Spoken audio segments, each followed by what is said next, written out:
Direktorat Reserse Narkoba atau Ditres Narkoba Polda Sumatera Selatan melakukan pemusnahan narkoba.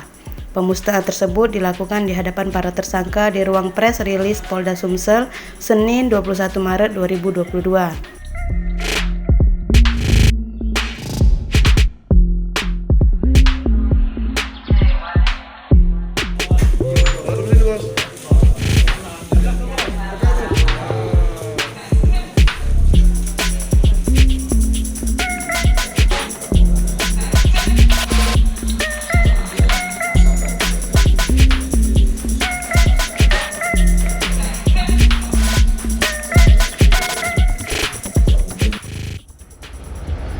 Kapolda Sumsel Irjen Pol Dr. Andes Tony Harmanto MH melalui Wakapolda Brigjen Pol Rudi Setiawan menuturkan, barang bukti yang dimusnahkan yakni dari ungkapan kasus kurun waktu 3 bulan terakhir.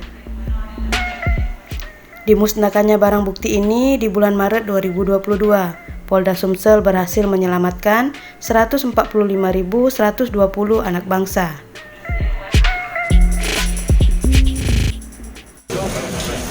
Rekan-rekan sekalian, hari ini kita bersama-sama dengan instansi terkait, ada dari Kejaksaan, dari BNNP, kemudian dari Lapor.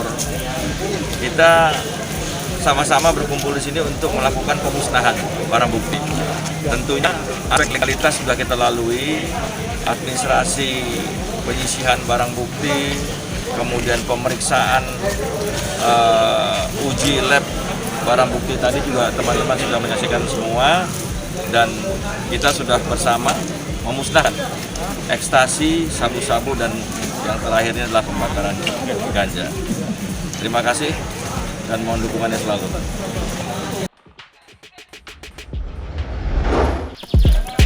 Tapi yang ini wartawan sambil di